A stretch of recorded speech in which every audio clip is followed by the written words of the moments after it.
네, 23일 글로벌 마감 상황 전해드리겠습니다. 장중 내내 보합권을 유지했던 3대 지수가 이날 장 막판 매물이 쏟아지면서 하락으로 전환했습니다. 마감가 먼저 확인해 보시죠. 3대 지수 모두 하락으로 마감이 됐는데요. 다우지수 같은 경우에는 0.06% 약보합권 시세에서 거래 마쳤고요. S&P 500 지수 0.17%, 나스닥 지수가 0.3% 밀렸습니다. 다우지수 하루 동안의 흐름 살펴보겠습니다. 말씀드린 대로 장 초반부터 장중 내내 강보합권을 유지하는 움직임 나타났습니다. 이날 대내 지표들 몇몇 지표들이 발표가 됐는데 오전장에 발표됐었던 주택 판매 지표 예상치를 밑돌았습니다. 전월보다는 늘어난 488만 채 기록했지만 역시 예상치를 밑돌았고요. 이와 함께 시카고 국가활동지수도 예상을 하회한 결과 보여졌습니다. 이 같은 지표에 따라서 시장은 크게 반응하지는 않는 모습이었었고요. 이번 주 역시 여는 총재들 발언 대거 자리하고 있습니다. 이날은 피셔 연준 부의장이 올해 금리 인상이 확실하다라는 입장을 보이기도 했습니다. 여러모로 이번 주에는 소비자 물가지수, 1분기 성장률 잠정치 등 주요 지표들 자리한 가운데 이 같은 연준 의원의 발언이 부담으로 작용을 했었고요. 장 막판에 매물 부담에 따라서 소폭 밀리면서 마감지었습니다. 18,116포인트 선 종가를 썼고요. 이어서 S&P 500 지수 확인하겠습니다. 역시 같은 양상 보이면서 장 막판에 힘이 많이 부족한 모습 보였습니다. 이날 대형주 내에서도 등락폭이 크지는 않은 양상이 이어졌었는데요. 이날은 몇몇 바이오 종목들, 운송업체들이 크게 밀렸습니다. 그럼에도 불구하고 소매 판매 종목들, 유틸리티 섹터가 선방을 하면서 시장 하단을 지지하는 모습이 나타났고요. 장 막판에는 차익 실현 매물 쏟아지면서 달러와 약세 움직임에도 불구하고 0.17% 내렸습니다. 이어서 나스닥 지수입니다. 최근 한 달 동안 가장 상승폭이 컸던 나스닥 지수, 이날은 장중 내내 흔들림이 가장 컸습니다. 장중에는 보합권 계속해서 거듭하는 모습이 나왔었고요. 이날 바이오 헬스케어 종목들이 크게 밀리면서 나스닥 지수에도 큰 부담이 되는 모습이었습니다. 장 막판에 역시나 낙폭을 키웠었고요. 5,010선을 지지한 채 거래 마감지었습니다. 3대 지수 보신 것처럼 오전장보다 오후장에 크게 힘이 부족한 모습을 보였습니다. 달러와 약세에도 불구하고 지표 부담, 통화 정책에 대한 불확실성 여전히 발목을 잡고 있는데요. 뉴욕 증시에 영향을 미쳤던 이슈 다시 한번 체크해 보겠습니다. 우성문 기자. 네, 해외 주요 소식 외신 통해서 함께 살펴보겠습니다. 앞서 들으신 것처럼 이날 연준 위원들의 엇갈린 발언이 나오면서 투자자들에게 혼란을 주는 모습이었는데요. 특히 그중에서도 스탠리 피셔 연준 부의장이 올해 안에 금리가 반드시 오를 것이라는 발언을 하면서 증시에 부담으로 작용하는 모습이었습니다. 블룸버그 통신 통해 좀 더 자세한 발언 함께 살펴보겠습니다. Fed Fisher says rate rise probably warranted by end 2015. 현지 시간으로 어제 블룸버그 통신에 따르면 피셔 부의장은 이 뉴욕에서 경제 모임에 참석을 했는데요. 이 자리에서 피셔 부의장은 올해 말 전에 기준금리 인상이 이뤄질 것이라는 것을 확신한다며 다소 강한 어조로 말을 했습니다. 지난 3월 FOMC 회의에서 연준이 인내심 문구를 삭제했음에도 불구하고 이 미국의 경제 전망을 하향 조정하면서 금리 인상이 미뤄지는 것이 아니냐는 의견이 힘을 얻었었는데요. 하지만 피셔 부의장은 이 같은 의견에 정면 반박했습니다. 이와 함께 피셔 부의장은 이 원활한 금리 인상은 어려울 것이라며 금리가 인상되면 경제는 충격에 부딪힐 수밖에 없다는 발언을 했는데요. 이와 함께 피셔 부의장은 이 금리 결정이 데이터에 의존하게 될 것이라는 점을 강조했습니다. 그는 연준이 금리를 조정할 때 고용 및 물가 목표를 달성하는 것이 중요하고 이에 따른 경제 데이터가 응답할 것이라고 덧붙였는데요. 블룸버그 통신은 이 같은 발언에 대해서 옐런 의장의 기자회견 이후로 연준 고위 관계자에게서 나온 첫 발언인 만큼 올해 금리 인상이 거의 확실해졌다고 평가했습니다. 네, 다음은 경제지표 살펴보겠습니다. 이날 발표됐던 경제지표 좋지가 못했는데요. 미국의 지난달 기존주택 판매가 예상에 못 미치는 증가세를 나타낸 것으로 확인이 됐습니다. USA 투데이 통해 좀 더 자세히 살펴보겠습니다. US existing home sales rise 1.2% in February. 현지 시간으로 어제 USA 투데이에 따르면 이 2월 기존 주택 판매는 전월 대비 1.2% 증가한 것으로 확인이 됐습니다. 1.2% 증가하면서 연율 488만 채를 기록을 했는데요. 이와 같은 기록은 1월 수치였던 482만 채보다는 개선된 것이지만 전문가 예상치였던 492만 채에 미치지 못하는 모습이었습니다. 특히 북동부 지역의 한파가 이 지표에 악영향을 미친 것으로 평가되고 있는데요. 실제로 이 기간 북동부 지역 지역 주택 판매를 살펴보면 6.5% 감소한 것으로 확인이 됐습니다. 반면에 이 중서부 지역 판매는 저달과 큰 변화가 없었던 것으로 확인이 됐는데요. 로렌스 윤 전미 부동산 중개인협회 수석 이코노미스트는 최근 주택시장이 정체되는 모습을 보이고 있다고 지적했습니다. 윤 이코노미스트는 공급 부족이 주택 구매를 희망하는 사람들에게 걸림돌이 되고 있다며 일부 지역에서는 적정하지 않은 수준으로 가격 또한 오르고 있다고 지적을 했습니다. 해외 주요 소식 외신 통해 함께 살펴봤습니다. 네, 자 이렇게 지수별 흐름과 해외 주요 소식까지 살펴봤습니다. 자 그럼 지수 내 주요 종목들 구성 종목 마감 상황 살펴보도록 하고요. 또 그에 따른 종목별 외신 소식도 어떤 소식들이 있는지 챙겨보도록 하겠습니다. 자 다시 시황센터로 연결합니다. 어이즈 앵커 우성무 기자 계속해서 전해주시죠.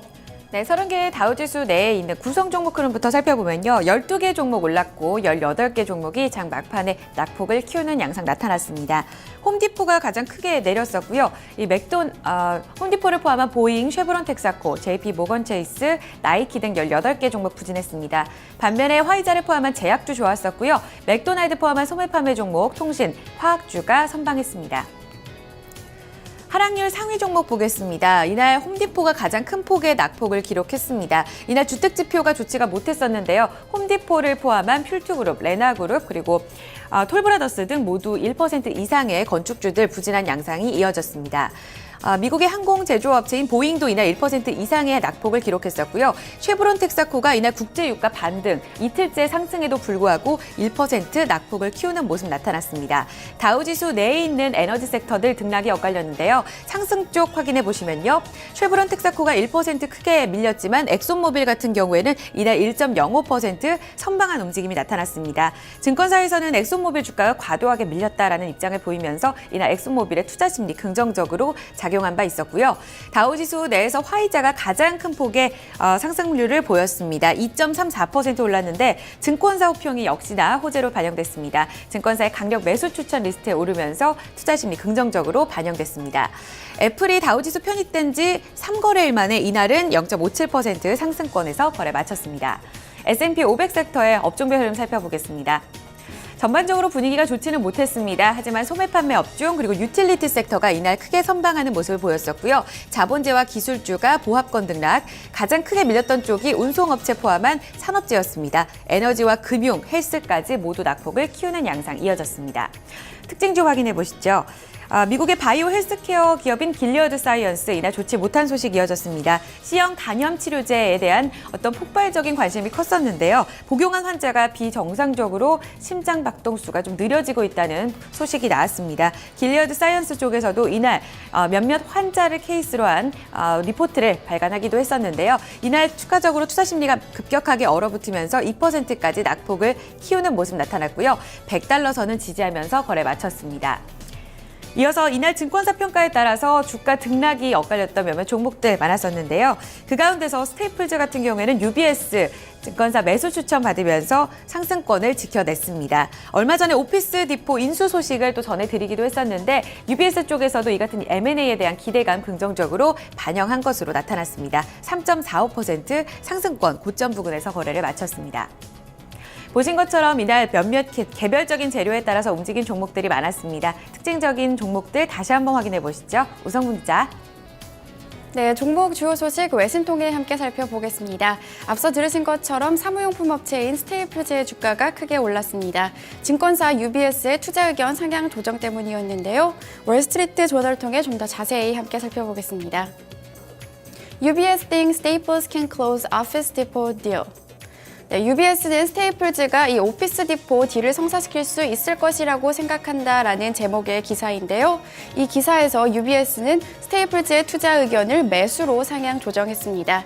이 앞서 말씀드린 것과 같이 UBS 이코노미스트인 마이클 라선은 이 UBS 스테이플즈가 오피스 디포 인수를 성공적으로 끝낼 수 있을 것이라고 전망을 했는데요. 이 업계 전문가들에 따르면 오피스 디포의 인수가 성사될 확률은 65%인 것으로 확인이 시작이 됐습니다. 이 앞서 스테이플즈는 경쟁사 오피스 디포를 63억 달러에 인수하겠다고 밝힌 바 있는데요. 하지만 일부에서는 이 규제 당국이 이를 허락하지 않을 것이라는 우려감도 나왔습니다. 두 회사의 몸집이 너무 크기 때문에 이를 우려한 반독재 규제 당국이 조사를 할 가능성이 크다는 의견인데요. 하지만 라서 이코노미스트는 이에 대해서 만약 딜이 성사되지 않더라도 스테이플즈의 주가는 주당 3달러 내리는 데 그칠 것이고 만약에 딜이 성사된다면 주당 8달러나 오를 것이라고 내다봤습니다. 이와 같은 소식이 전해지면서 뉴욕 증시에서 스테이플즈의 주가는 3.45% 급등했습니다. 네, 다음 종목 살펴보겠습니다. 이날 증권사 호평받은 종목 한 가지 더 살펴볼 텐데요. 이날 화이자의 주가 큰 폭으로 올랐습니다. 이날 이 증권사 제프리스가 화이자에 대한 목표 주가를 상향 조정했기 때문인데요. 슬릭머니 통해 좀 더 자세한 내용 살펴보겠습니다. Pfizer price target raised to $45. 현지 시간으로 어제 슬릭머니에 따르면 제프리스는 화이자의 목표 주가를 42달러에서 45달러로 상향 조정했습니다. 이와 함께 제프리스는 이 현재 가지고 있는 투자 의견을 매수라고 다시 한번 조정을 했는데요. 이와 같은 투자 목표는 현재 주가에서 31.39%나 추가로 오를 수 있다는 것을 나타낸 것입니다. 제프리스 전략가들은 우리는 화이자의 주가가 향후 1, 2년 안에 큰 폭으로 오를 것으로 예상한다고 평가를 했는데요. 특히 향후 1, 2년 안에 유방암 약품을 내놓을 것으로 보이고 인수합병 가능성도 있는 만큼 이런 것들이 주가를 끌어올릴 것이라고 평가했습니다. 제프리스뿐 아니라 지난 목요일에는 도이치뱅크 역시 매수 추천과 함께 38달러의 목표 주가를 제시한 바 있는데요. JP모건도 화이자에 대한 목표 주가를 35달러에서 36달러로 올리고 비중 확대 의견을 제시한 바 있습니다. 이와 같은 소식들이 들려오면서 화이자의 주가는 2.34% 급등했습니다. 종목 주요 소식 외신톡에 함께 살펴봤습니다. 네, 자 이렇게 종목별 흐름과 그에 따른 외신 소식도 살펴봤습니다. 자 그럼 유럽 증시 또 어떻게 마감이 됐는지 살펴보도록 하고요. 또 달러 강세, 유가가 조금 더 하락했다고 하는데요. 상품 환율, 채권 시장 아울러 좀 살펴보도록 하겠습니다. 자 이 부분은 어이지 앵커가 전해드립니다. 네, 앞서 마감한 유럽 증시 기대감에도 불구하고 혼조 양상을 보였습니다. 독일, 그리스 총리의 회담 결과를 앞두고 경계심도 반영이 됐는데요. 주요국 증시 확인하겠습니다. 먼저 영국 푸치백 지수는 추가적으로 올랐습니다. 0.25% 오르면서 7,037포인트 선 또 한 번의 사상 최고치를 썼고요. 독일 닥스 지수는 반면에 자동차주가 크게 밀리면서 이날 1.2% 가까운 낙폭을 보였습니다. 프랑스 까크 지수도 0.65% 내렸는데요. 그리스 구제금융 협상 타결 기대감 반영됐던 그리스 증시 같은 경우에는 3% 급등 양상 이어졌습니다. 이어서 상품 시장입니다. 국제 유가 이날 추가적으로 올랐습니다. 공급 우위 우려감 계속해서 지속이 되고 있지만 그럼에도 불구하고 이날 달러 약세 영향에 따라서 소폭 올랐습니다. 배럴당 2% 가까이 오르면서 47달러 45센트 기록했고요. 금값 역시 꾸준히 오름세를 보이고 있죠. 이날 차익 실현 매물 매도세가 부추겼음에도 불구하고 달러 약세 영향에 따라서 금값 역시 추가적으로 0.3% 올랐습니다. 온스당 1,187달러 70센트의 종가를 썼고요. 옥수수 가격 역시 추가적으로 올랐습니다. 부셜당 1% 이상 오름 시세 보였습니다. 주요 지수 확인하겠습니다. 이날 반도체 종목들 조금 흔들린 양상이 이어졌었죠. 필라델피아 반도체 지수가 1% 가깝게 밀렸었고요. 공포지수는 3% 오르면서 13.41포인트 기록했습니다. BDI 발틱 운임지수가 추가적으로 또 3포인트 올랐고요. 594포인트 선 기록했습니다. 마지막으로 외환채권 시장입니다. 어제 서울 외환시장에서 원달러 환율은 크게 밀렸습니다. 유로달러가 급등하게 되면서 달러 약세 영향을 받았었고요. 이에 따라 8원 40전 반락하게 되면서 1,114원 60전 종가를 썼습니다. 6개국 통화가치 대비 달러 흐름 나타내는 달러 인덱스, 이날 달러 약세 영향에 따라서 추가적으로 1% 밀렸고요. 마지막으로 뉴욕 채권시장에서 미국채 10년물 금리는 전거래일보다 조금 더 밀렸습니다. 1.91% 수익률 기록했습니다. 네, 지금까지 월요일 글로벌 마감 상황 전해드렸습니다. 네, 자 이렇게 글로벌 마감 상황 모두 저희가 살펴봤습니다. 오늘 날씨 어제보다 조금 춥다고 합니다. 서울 같은 경우 이제 오늘 새벽 날씨가 0도였고요. 차츰 좀 기온은 오르겠습니다만 어제보다 한 2, 3도 정도 좀 내려가는 모습이라고 합니다. 추위는 내일 오후 정도부터 이제 풀린다고 하니까요. 그 이후부터는 이제 아주 따뜻한 날씨가 지속될 거라고 합니다. 조금 이제 기대감을 갖고 오늘 하루 시작을 해보시길 바라겠습니다. 자, 토마토 모닝쇼 1부 순서 여기서 마무리 짓도록 하고 저희 잠시 후 2부에서 다시 뵙도록 하겠습니다.